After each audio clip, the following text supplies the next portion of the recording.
अब देखिए बात करते हैं अपन नेक्स्ट क्वेश्चन की। जयपुर के हवा महल का निर्माण किसके शासनकाल में हुआ है? जयपुर के हवा महल का निर्माण किसके शासनकाल में हुआ है? सवाई जय सिंह के काल में, सवाई जगत सिंह के काल में, सवाई प्रताप सिंह के काल में या सवाई राम सिंह के काल में? जयपुर के हवा महल का निर्माण किसके काल में हुआ है? देखिए हवा महल की बात करें तो हवा महल कितने मंजिला इमारत है? 5 मंजिला इमारत है। इस तरीके से ये आपका हवा महल है। ये आपका कितनी मंजिला इमारत है? 5 मंजिला इमारत है। पहला जो आपका इसमें इमारत है वो आपकी सरद मंदिर है, सरद मंदिर। दूसरी इमारत है वो आपकी रतन मंदिर है। तीसरी जो इमारत है वो आपकी है विचित्र मंदिर।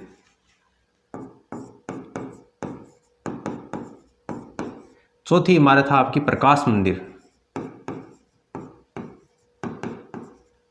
और 5वीं इमारत है आपकी हवा मंदिर या हवा महल। ठीक है, हवा मंदिर या हवा महल एक ही बात है। इसको आप सरद मंदिर या सरद महल के नाम से भी जान सकते हैं। रतन मंदिर या रतन महल, विचित्र मंदिर या विचित्र महल, प्रकाश मंदिर या प्रकाश महल और हवा महल या फिर हवा मंदिर। तो ये आपकी है 5 इमारत जो कि आपकी हवा महल। ये जो अब मैंने तो ये आपको समझाने के लिए इस तरीके से बनाया है, लेकिन ये ऐसा नहीं बना हुआ है। ये इसकी जो आकृति है हवा महल की, ये कैसी है? इसकी जो आकृति है ये किसके समान है? भगवान श्री कृष्ण के मुकुट के समान है। भगवान श्री कृष्ण के मुकुट के समान है। इसलिए आपका जो हवा महल है वो किसको समर्पित है? भगवान श्री कृष्ण और राधा को ये समर्पित है। इसका निर्माण किसने करवाया है ये आपको इसमें बताना है। तो इसका जो निर्माण है वो कब हुआ था? 1799 ईस्वी में हुआ था। किसने करवाया था? सवाई प्रताप सिंह के द्वारा इसका निर्माण कार्य करवाया गया था। अगर आपसे पूछा जाए कि हवा महल का वास्तुकार कौन है, तो हवा महल का वास्तुकार है उसका नाम क्या है? लालचंद। ठीक है, तो ये आपको ध्यान में रखना है। हवा महल का वास्तुकार कौन है? लालचंद है। और अभी हाल ही में ये चर्चा में भी रहा है, क्योंकि जो फ्रांस के राष्ट्रपति और भारत के जो प्रधानमंत्री हैं वो गणतंत्र दिवस के ऊपर इसी हवा महल में जाकर वो वहाँ पर दर्शन किए थे। तो ये एक देखा जाए तो करंट के लिहाज से भी ये इंपॉर्टेंट है। ठीक है, तो ये आपको ध्यान में रखना है। हवा महल की बात करें तो 1983 के अंतर्गत इसको संग्रहालय का रूप दिया गया था। कब दिया गया था? 1983 में इसको एक संग्रहालय में परिवर्तित कर दिया था। तो इतनी चीज़ें आपको हवा महल के बारे में ध्यान में रखनी है। मुख्य रूप से ये आजकल एग्जाम में ट्रेंड चला है कि इस तरीके से मंजिल का नाम देकर भी पूछा जा सकता है कि हवा महल की दूसरी मंजिल का नाम क्या है, तीसरी मंजिल का नाम क्या है। तो ये मंजिल आपको ध्यान में रखनी है। अगला क्वेश्चन है, प्रसिद्ध पर्यटन स्थल जसवंत थड़ा कहाँ अवस्थित है? जसवंत थड़ा कहाँ पर अवस्थित है? तो ये आपका है जोधपुर में स्थित है। और इस जसवंत थड़ा का निर्माण किसने करवाया था? तो इसका जो निर्माण है वो आपका सरदार सिंह ने करवाया था। सरदार सिंह ने कब करवाया था इसका निर्माण? इसका निर्माण करवाया था 1906 में, 1906 ईस्वी में करवाया था। और ये क्यों बनाया गया है? जसवंत सिंह द्वितीय की स्मृति में। जसवंत सिंह द्वितीय की स्मृति में इसे आपके जसवंत थड़ा का निर्माण करवाया गया है। और ये आपका जसवंत थड़ा है, इसी को राजस्थान का ताजमहल कहते हैं। राजस्थान का ताजमहल किसे कहते हैं? इसी जसवंत थड़ा को कहते हैं, जो कि आपका मेहरानगढ़ दुर्ग, आपका जोधपुर में मेहरानगढ़ दुर्ग। तो मेहरानगढ़ दुर्ग से थोड़ी सी दूर अपन चलते हैं, आज लगभग आधे पौन किलोमीटर, तो ये आपका जसवंत थड़ा वहाँ पर स्थित है। तो इसका निर्माण है वो आपके सरदार सिंह के द्वारा 1906 में करवाया गया था, जसवंत सिंह द्वितीय की स्मृति में। नेक्स्ट क्वेश्चन है, 84 खंभों की छतरी कहाँ अवस्थित है? 84 खंभों की छतरी कहाँ पर अवस्थित है? जैसलमेर, सिवाना, बूंदी या फिर करौली? देखिए 84 खंभों की जो छतरी है वो कहाँ पर? आपका बूंदी में है। और इस 84 खंभों की छतरी का जो निर्माण है वो किसने करवाया था? अनिरुद्ध सिंह ने करवाया था। अनिरुद्ध सिंह ने 84 खंभों की छतरी का निर्माण करवाया था। अनिरुद्ध सिंह ने इस 84 खंभों की छतरी का निर्माण किसकी स्मृति में करवाया था? तो देवा धबाई की स्मृति में इसका निर्माण करवाया था। ये तो आपकी 84 खंभों की छतरी है। अगर आपसे पूछा जाए कि 80 खंभों की छतरी कहाँ पर स्थित है, तो 80 खंभों की जो छतरी है वो आपकी कहाँ पर है? अलवर में स्थित है। 80 खंभों की छतरी कहाँ पर है? अलवर में स्थित है। अगर आपसे पूछा जाए कि 32 खंभों की छतरी कहाँ पर स्थित है, तो 32 खंभों की जो छतरी है वो राजस्थान में 4 जगह है। एक तो आपके रणथंभौर में, रणथंभौर में जो आपकी 32 खंभों की छतरी स्थित है, यह आपके किसने इसका निर्माण करवाया था? तो हमीर ने इसका निर्माण करवाया था। क्यों करवाया था? हमीर का जो पिता थे जिनका नाम था जेतर सिंह या जय सीमा, उनकी स्मृति में, क्योंकि इनका जो शासनकाल था वो 32 वर्ष का शासनकाल था। 32 वर्ष के शासनकाल को यादगार बनाने के लिए हमीर ने अपने पिता जेतर सिंह या जय सीमा की याद में इस 32 खंभों की छतरी का निर्माण करवाया था। और दूसरी जो 32 खंभों की छतरी है यह आपका है मांडलगढ़ कहाँ पर? आपका भीलवाड़ा में। और यहाँ पर जो 32 खंभों की छतरी बनी हुई है यह आपकी जगन्नाथ कच्छावा की छतरी है। जगन्नाथ कच्छावा की छतरी है आपकी मांडलगढ़ भीलवाड़ा के अंतर्गत। और एक आपकी जो 32 खंभों की छतरी है यह आपकी अलवर में है। और एक 32 खंभों की जो छतरी है वो आपकी जोधपुर में है। और जोधपुर में पर्टिकुलर जगह पूछे तो आपकी मंडोर में है। और ये पूछे किसकी छतरी है तो ये आपकी सूर्या देवी की छतरी है। सूर्या देवी की छतरी है। ठीक है, तो ये कुछ चीज़ें हैं जो आपको अक्सर एग्जाम में बार बार पूछी जाती हैं, तो ये आपको ध्यान में रखना है। 84 खंभों की छतरी कहाँ पर है? बूंदी में है। फिर नेक्स्ट क्वेश्चन है, राजस्थान में प्रसिद्ध सोने चांदी की हवेली कहाँ पर स्थित है? राजस्थान में प्रसिद्ध सोने चांदी की हवेली कहाँ पर स्थित है? पोखरण, जैसलमेर, बिसाऊ, झुंझुनू, महेंसर, झुंझुनू या फिर लक्ष्मणगढ़ सीकर।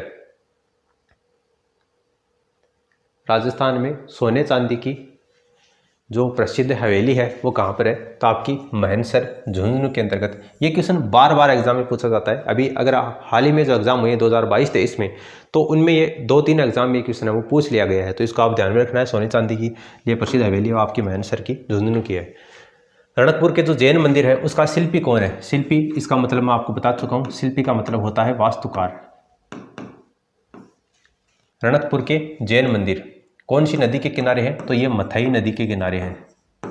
मथई नदी के किनारे।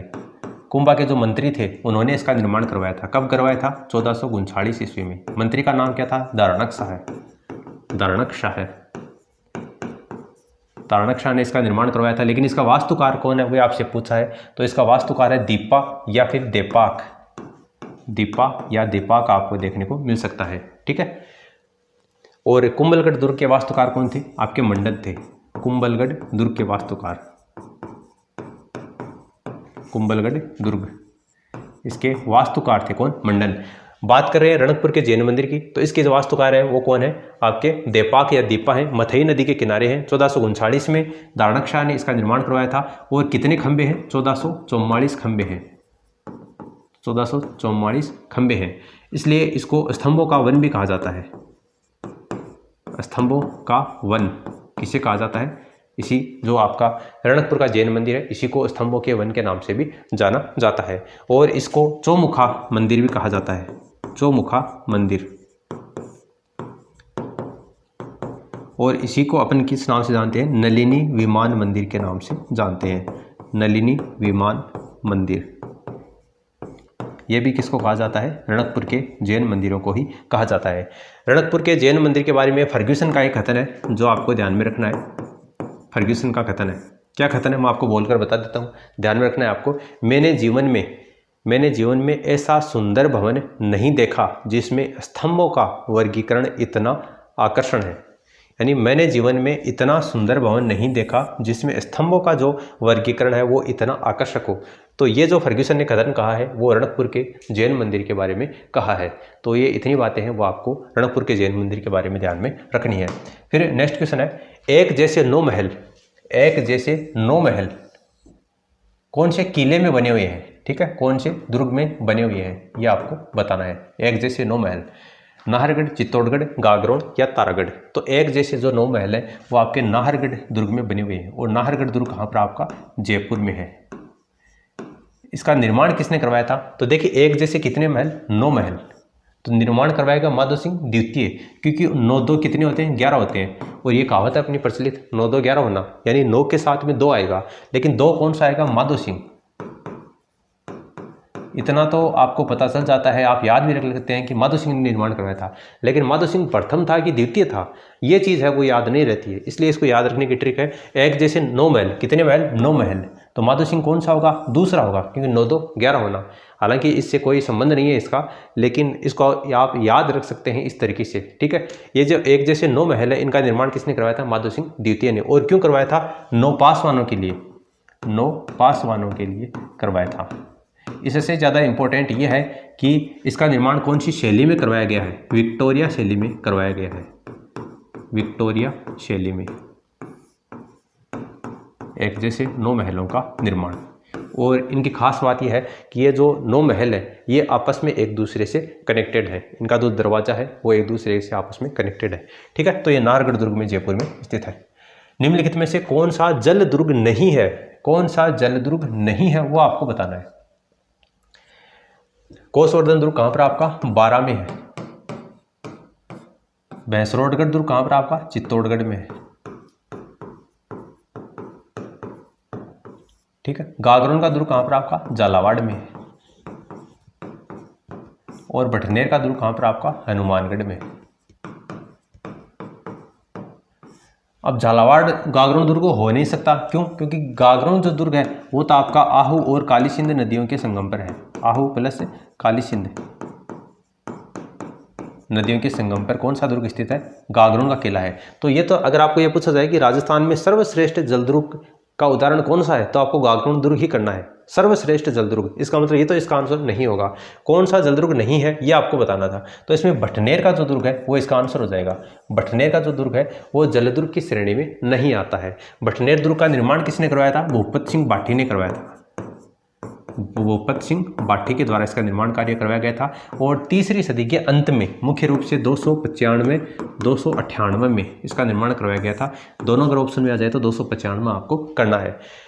राजस्थान का सबसे प्राचीन दुर्ग पूछा जाए, राजस्थान का सबसे प्राचीन दुर्ग, सबसे प्राचीन दुर्ग, तो ये आपका कौन सा? भटनेर का दुर्ग हो जाएगा, हनुमानगढ़। और अगर यूं पूछा जाए कि सर्वाधिक विदेशी आक्रमण, सर्वाधिक विदेशी आक्रमण कौन से दुर्ग में हुए हैं? सर्वाधिक विदेशी आक्रमण राजस्थान के कौन से दुर्ग में हुए हैं? तो इसी भटनेर के दुर्ग में हुए हैं। ये आपका दिल्ली मुल्तान मार्ग पर स्थित है, दिल्ली मुल्तान मार्ग पर,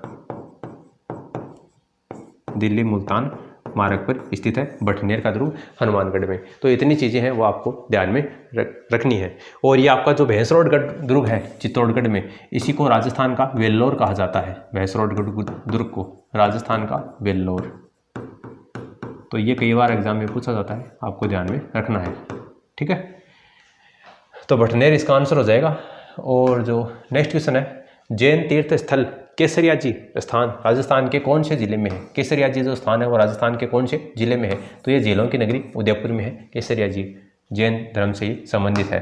नेक्स्ट क्वेश्चन है, पंसारी की हवेली कहाँ स्थित है? पंसारी की हवेली राजस्थान में कहाँ पर स्थित है? तो पंसारी की जो हवेली है वो आपकी कहाँ पर है? श्री माधोपुर में स्थित है। और श्री माधोपुर कहाँ पर? आपका सीकर, यहाँ पर आपकी पंसारी की हवेली है। ढूंढलोद अगर आपसे पूछा जाए ढूंढलोद, तो ढूंढलोद में क्या है? किसकी हवेली है ढूंढलोद में? सेठ लालचंद गोयनका की। पूछा जाता है कई बार, सेठ लालचंद गोयनका, सेठ लालचंद गोयनका, इसकी हवेली कहाँ पर? आपकी ढूंढलोद में स्थित है। और ढूंढलोद कहाँ पर? आपका झुंझुनू में, झुंझुनू में, ठीक है, शेखावाटी का जिला है। इसका आंसर क्या हो जाएगा? श्री माधोपुर हो जाएगा। और नेक्स्ट क्वेश्चन है, निम्नलिखित का मिलान करना है आपको, ठीक है। एक तरफ आपको महल दे रखे हैं और दूसरी तरफ स्थान है, कौन सा महल कहाँ पर है? मुबारक महल, सुनहरी कोठी, रेशमा महल, एक थंबिया महल। डूंगरपुर, टोंक, सीकर और जयपुर। मुबारक महल कहाँ पर है? सुनहरी कोठी कहाँ पर है? रेशमा महल कहाँ पर है? और एक थंबिया महल कहाँ पर है? तो राजस्थान के महलों के बारे में मैं आपको वैसे कंप्लीट अध्ययन करवा चुका हूँ। देखिए, मुबारक महल की बात करें तो मुबारक महल कहाँ पर? आपका जयपुर में है मुबारक महल, ठीक है। मुबारक महल कहाँ पर है? जयपुर में है। तो पहले का चौथा हो जाएगा, पहले का चौथा इन दोनों में नहीं दे रखा है, इन दोनों में है, ठीक है। सुनहरी कोठी कहाँ पर है? टोंक में है, जहाँ पर पहले ऊँट की बलि दी जाती थी, ठीक है। मुस्लिम शैली में मुगल कला शैली में ये बनी हुई है, सुनहरी कोठी टोंक में है। ऊँट की बलि के लिए जानी जाती थी, लेकिन वर्तमान में इसको बंद कर दिया गया है। दूसरे में 2 है, दूसरे में 2, इसमें दे रखा है, इसमें नहीं है, मतलब ये भी गलत हो जाएगा, ये इसका आंसर हो जाएगा। रेशमा महल, तो आपका रेशमा महल सीकर में है, ठीक है। और एक थंबिया महल, एक थंबिया महल कहाँ पर आपका डूंगरपुर में है। ये जो एक थंबिया महल है ये कहाँ पर है, डूंगरपुर में तो है ही, लेकिन कौन सी झील के किनारे या कौन से सागर, तो गेप सागर झील है, गेप सागर झील इसके किनारे है, गेप सागर झील के किनारे एक थंबिया महल स्थित है। और इसी गेप सागर झील के किनारे आपका कालीबाई का स्मारक है, कालीबाई का स्मारक, यह भी कहाँ पर है, इसी गेप सागर झील के किनारे स्थित है। कालीबाई को क्या कहते हैं, राजस्थान में साक्षरता की देवी, राजस्थान में साक्षरता की देवी के नाम से किसको जाना जाता है, कालीबाई को जाना जाता है। और राजस्थान का एकलव्य भी किसको कहा जाता है, कालीबाई को कहा जाता है। और इसी जो गेप सागर है, गेप सागर झील के किनारे आपका जूना महल स्थित है, जूना महल। देखिए जूनागढ़ तो है बीकानेर में, लेकिन जूना जो महल है वो आपका कहाँ पर है, डूंगरपुर में है, और ये इसी गेप सागर झील के किनारे स्थित है। 1282 में रावल वीर सिंह के द्वारा इस जूना महल का निर्माण करवाया गया था। और बादरी विलास महल है वो भी आपका इसी गेप सागर झील के किनारे स्थित है। जो आपका एक थंबिया महल है, इस एक थंबिया महल का निर्माण किसने करवाया था, शिव सिंह ने करवाया था, शिव सिंह ने एक थंबिया महल का निर्माण करवाया था, ठीक है। तो ये इतनी चीज़ें आपको ध्यान में रखनी है, इस क्वेश्चन का आंसर आपका फर्स्ट ऑप्शन हो जाएगा। तो इस वीडियो में फिलहाल इतना ही। वीडियो कैसा लगा नीचे कमेंट करके ज़रूर बताएं, और वीडियो को लाइक किया करिए, क्योंकि आप लाइक करते हैं उससे मोटिवेशन होता है और हम आगे आपको वीडियो बनाने के लिए मोटिवेट होते हैं। अपने दोस्तों के साथ में आप इस वीडियो को शेयर ज़रूर करें।